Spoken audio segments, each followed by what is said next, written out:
Thank you for watching on this Friday. I'm Michael Aaron. Now at noon, Little Rock police are investigating a morning homicide. The new details just in from police. Mental health matters. We'll show you a new program helping parents discuss mental wellness with their kids. Plus, Late Show host James Corden announces he's leaving his long-running show. The details on his departure just ahead. But first, let's start with meteorologist Nathan Scott, who's keeping a close eye on weekend rain chances. Hey, Nathan. Good Friday afternoon, Michael. We are starting off the day with a mixture of sun and clouds, but temperatures, they are skyrocketing already into the mid to upper 70s, closing in on 80 in Russellville. It is above 80 in Camden and Monticello, but you see the clouds off to the west, and these clouds are trying to produce a few showers. We do have some isolated showers roaming around the region. So as we take a closer look here in high resolution, we've got one lone shower into parts of Cleburne County. Also one lone shower trying to approach Dardanelle. So don't be surprised if you see a quick shower out there. The chance is very, very low, but it's not zero.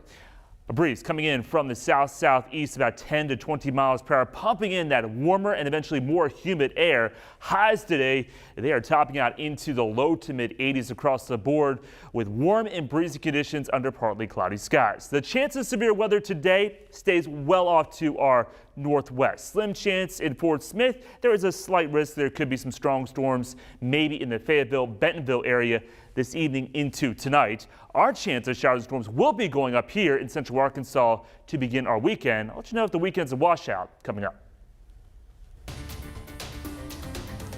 New details on a Little Rock homicide. Police say they're in the early stages of the investigation.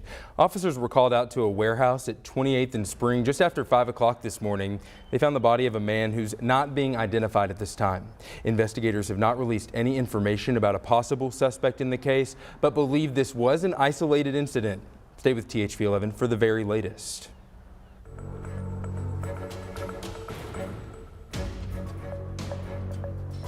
The State Department says it's aware of reports that a U.S. citizen was killed while fighting in Ukraine, but it will not comment due to privacy concerns. Skylar Henry has more on the person believed to be the first known American killed in action there. The family of 22-year-old Willie Joseph Cancel confirms to CNN he was killed in action in Ukraine. The former Marine reportedly crossed into Ukraine in March, joining a brigade of international fighters. He leaves behind a wife and a 7-month-old baby. Russia launched missiles into the capital city of Kyiv overnight, even while UN Secretary General Antonio Guterres was visiting. Russia's defense ministry says the strikes targeted the Artem missile factory in Kyiv. However, the U.S.-funded broadcaster, Radio Free Europe, says one of its journalists was killed in the missile strikes. President Biden is expected to sign a new bill into law which will allow the U.S. to lend military weapons to Ukraine. The bill is passed. The House passed the Lend-Lease Act by a vote of 417 to 10.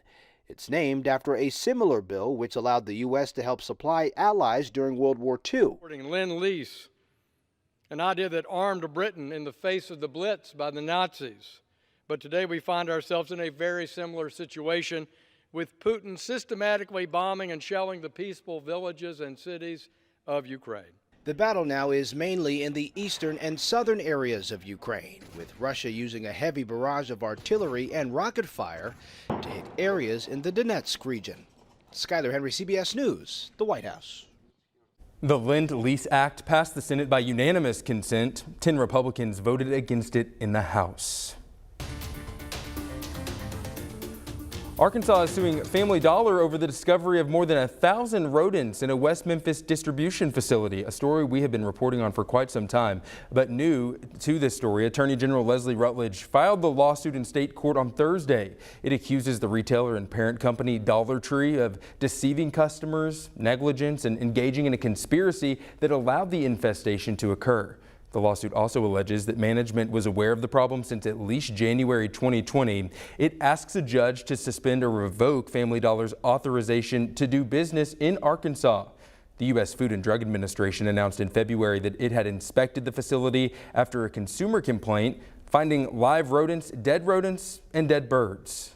Their actions put hundreds of their own employees at risk, as well as families across Arkansas being put at risk for their own health and safety. The parent company of Family Dollar has not responded to our request for comment about this lawsuit. The Attorney General asks anyone with a complaint about products from Family Dollar to reach out to her office. And now to another developing lawsuit. Target will pay $5 million in penalties after a lawsuit claimed the retailer used false advertising. This comes after an investigation found prices in the Target app would switch once customers actually entered the Target doors. While Target is not admitting any guilt, they did agree in a California lawsuit to pay $5 million in civil penalties. Target officials say they are committed to accurate pricing in all stores nationwide and online. There are reports this afternoon that Netflix has laid off some of its employees just days after the streaming service announced it lost about 200,000 subscribers and expects to lose 2 million more.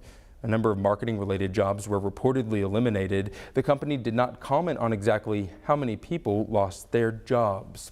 The Little Rock School Board has voted to offer Dr. Jamal Wright a contract to serve as the next superintendent for LRSD.